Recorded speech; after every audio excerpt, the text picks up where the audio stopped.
ನಮಸ್ಕಾರ ಸ್ನೇಹಿತರೆ. ಪ್ರಕೃತಿ ಎಂಬುದು ಅದ್ಭುತಗಳ ಮಹಾಪೂರ.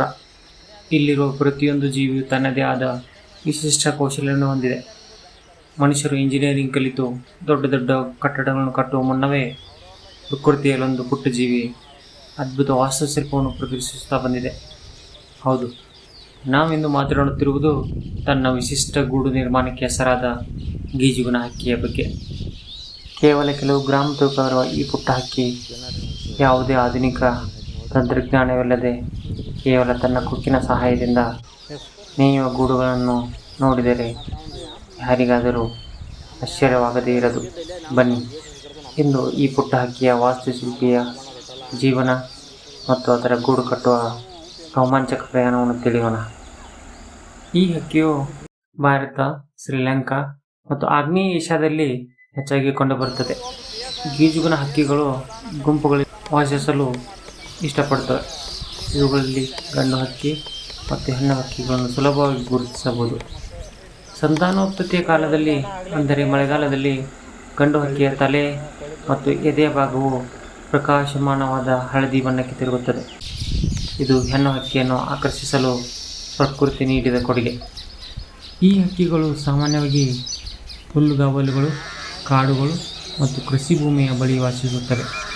ಧಾನ್ಯಗಳು, ಸಣ್ಣ ಪುಟ್ಟ ಕೀಟಗಳನ್ನು ತಿಂದು ಇವು ಬದುಕುತ್ತವೆ. ಗೀಜುಗನ ಹಕ್ಕಿಯ ಜೀವನದಲ್ಲಿ ಅತ್ಯಂತ ರೋಮಾಂಚಕ ಹಂತವೆಂದರೆ ಅದು ಗೂಡು ಕಟ್ಟುವುದು. ನಿಮಗೆ ಗೊತ್ತೇ, ಗೂಡು ಕಟ್ಟುವ ಸಂಪೂರ್ಣ ಜವಾಬ್ದಾರಿ ಗಂಡು ಹಕ್ಕಿಯದ್ದು ಮಾತ್ರ. ಹೆಣ್ಣು ಹಕ್ಕಿಯನ್ನು ಮೆಚ್ಚಿಸಲು ಅದು ಈ ಕಠಿಣ ಕೆಲಸಕ್ಕೆ ಕೈ ಹಾಕುತ್ತದೆ. ಗೂಡು ಕಟ್ಟಲು ಇವುಗಳು ಉದ್ದನೆಯ ಹುಲ್ಲು, ಭತ್ತದ ಎಲೆಗಳು ಅಥವಾ ತಾಳೆ ಮರದ ನಾರುಗಳನ್ನು ಬಳಸುತ್ತವೆ. ಪ್ರತಿ ಬಾರಿಯೂ ಸೂಕ್ತವಾದ ಬಲವಾದ ಹುಲ್ಲಿನ ಎಳೆಯನ್ನು ಆರಿಸಿಕೊಂಡು ಬರುವುದು ಒಂದು ಕಲೆಯಾಗಿದೆ. ಈಗ ಆರಂಭವಾಗುತ್ತದೆ ಅಸಲಿ ಮ್ಯಾಜಿಕ್. ಗಂಡು ಹಕ್ಕಿ ಸಾಮಾನ್ಯವಾಗಿ ನೀರಿರುವ ಬಾವಿಗಳ, ಮುಳ್ಳಿನ ಮರಗಳ ಕೊಂಬೆಗಳ ಕೊನೆಯಲ್ಲಿ ಗೂಡು ಕಟ್ಟಲು ಪ್ರಾರಂಭಿಸುತ್ತದೆ. ಶತ್ರು ಪ್ರಾಣಿಗಳಿಂದ ರಕ್ಷಣೆ ಪಡೆಯಲು ಇದು ಸಹಕಾರಿಯಾಗಿದೆ. ಮೊದಲು ಕೊಂಬೆಗೆ ಹುಲ್ಲಿನಿಂದ ಬಲವಾದ ಗಂಟು ಹಾಕುತ್ತದೆ. ನಂತರ ತಲೆ ಕೆಳಗಾಗಿ ನೇತಾಡುತ್ತಾ ತನ್ನ ಕೊಕ್ಕಿನಿಂದ ಹುಲ್ಲನ್ನು ಆ ಕಡೆ ಈ ಕಡೆ ಹೆಣೆಯಲು ಪ್ರಾರಂಭಿಸುತ್ತದೆ. ಒಂದು ಅಂದಾಜಿನ ಪ್ರಕಾರ ಒಂದು ಸಂಪೂರ್ಣ ಗೂಡು ಕಟ್ಟಲು ಈ ಹಕ್ಕಿ ಸುಮಾರು 500ಕ್ಕೂ ಹೆಚ್ಚು ಬಾರಿ ಹುಲ್ಲನ್ನು ತರಲು ಹಾರಾಡಬೇಕಾಗುತ್ತದೆ. ಈ ಗೂಡಿನ ವಿನ್ಯಾಸ ಅತ್ಯಂತ ವೈಜ್ಞಾನಿಕವಾಗಿದೆ. ಇದು ತಲೆ ಕೆಳಗಾದ ಹೂಜಿಯ ಆಕಾರದಲ್ಲಿರುತ್ತದೆ. ಗೂಡಿನ ಕೆಳಭಾಗದಲ್ಲಿ ಉದ್ದನೆಯ ಕೊಳವೆಯಂತಹ ದಾರಿ ಇರುತ್ತದೆ. ಇದರ ಮೂಲಕವೇ ಹಕ್ಕಿಗಳು ಒಳಗೆ ಹೋಗುತ್ತವೆ. ಇದರಿಂದ ಹಾವುಗಳು ಅಥವಾ ಬೇರೆ ದೊಡ್ಡ ಹಕ್ಕಿಗಳು ಗೂಡಿನೊಳಗೆ ಪ್ರವೇಶಿಸಲು ಸಾಧ್ಯವಾಗುವುದಿಲ್ಲ. ಗೂಡಿನ ಒಳಭಾಗದಲ್ಲಿ ಮೊಟ್ಟೆಯಿಡಲು ಒಂದು ಸುರಕ್ಷಿತವಾದ ಕೋಣೆ ಇರುತ್ತದೆ.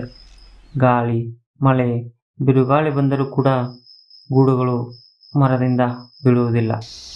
ಎಂದರೆ ಇಂಜಿನಿಯರಿಂಗ್ ಎಷ್ಟೊಂದು ಬಲಿಷ್ಠವಾಗಿದೆ ಎಂದು.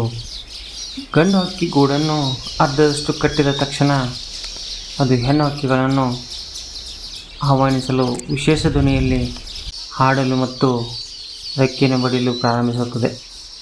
ಆಗ ಬರುವ ಹೆಣ್ಣು ಹಕ್ಕಿ ಅತ್ಯಂತ ಕಠಿಣ ಶಿಕ್ಷಕಿಯಂತೆ ನಡೆದು ಅದು ಗೂಡಿನ ಒಳಗೆ ಹೋಗಿ ಅದರ ಬಲ, ವಿನ್ಯಾಸ ಮತ್ತು ಭದ್ರತೆಯನ್ನು ಕೂಲಂಕುಷವಾಗಿ ಪರಿಶೀಲಿಸುತ್ತದೆ.